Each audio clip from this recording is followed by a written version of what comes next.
Imagine this, a girl vanishes into the trees, leaving no trace, except the phone in her pocket, found days later, still recording. I'm Detective Drayk, and tonight we're diving into a case where the forest kept its secrets, but technology didn't. Why keep watching? Because by the end, you'll realize sometimes the darkest truths aren't hidden in the woods. They're hiding in plain sight.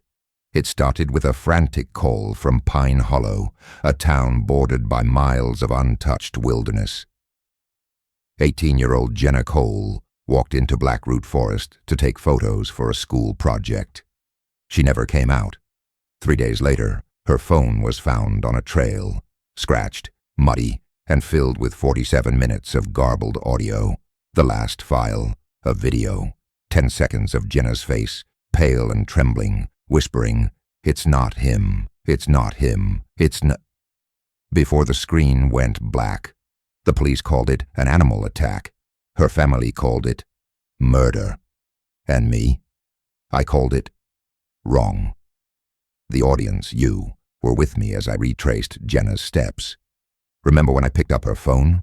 You thought we'd play the video first, didn't you? But I swiped to her photos. The last one she took wasn't of trees or wildlife. It was a license plate, blurred, but not enough. I ran the partial, a 2017 gray pickup, registered to a local, Carl Riggs, a hunter with a record of trespassing. But when I knocked on Carl's door, he wasn't home. His cabin reeked of bleach, and his hunting rifle was gone. You shouted, "Check the shed."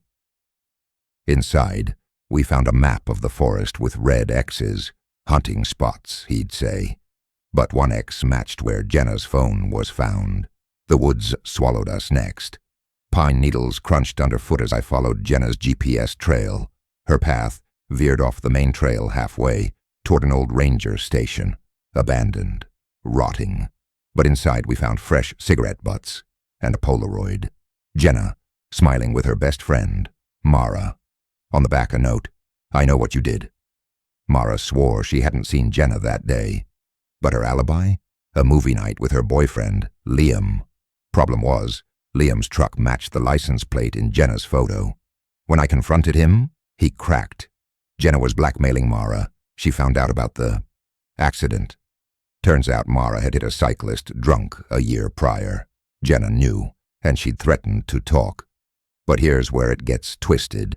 The audio file on Jenna's phone, those 47 minutes of static, I had it cleaned up. Beneath the noise were voices, Jenna's and Mara's, arguing. Then a scream, a thud, and a man's voice growling, "Should have stayed out of the woods, kid." You yelled, "Carl's involved." But when I tracked him down, he was dead, shot with his own rifle, left in a ditch, his hands stained with ink. The same ink from the Polaroid note. The puzzle exploded. Mara's boyfriend, Liam, had a brother, a park ranger named Owen. Owen's voice matched the one on the tape. He'd covered up Mara's accident. But why kill Jenna? Because she hadn't just discovered the hit and run. She'd found Owen's other secret, a poaching ring in the forest, bear pelts, tiger bones, all shipped overseas. Jenna's photos threatened to expose it all. The final clue. Jenna's phone had one last file, a deleted cloud backup, a video from the night she died. It showed Owen dragging her into the ranger station, Mara sobbing in the background. But the kicker? The timestamp. It wasn't filmed 3 days ago. It was filmed 5 years ago. Turns out, the Jenna who walked into the woods wasn't Jenna at all. It was her twin sister, Elise, presumed dead in a fire as kids. The family had faked Elise's death to protect her from an abusive relative. But Elise survived, hidden in the foster system. She'd come back to expose the truth about her sister's disappearance, and walked into a trap set for Jenna. Owen didn't kill Elise. Mara did. She'd mistaken Elise for Jenna in the dark. I thought she'd come back to ruin me again. She sobbed. But the real Jenna, she'd been alive all along, hiding in a remote cabin, gathering proof of Owen's poaching. When I found her, She handed me a flash drive and a plea. "Tell Elise I'm sorry." So you see, this case was anything but simple. A sister who vanished to survive, a friend who became a killer, and a forest that hid more than trees. But that's the thing about the truth.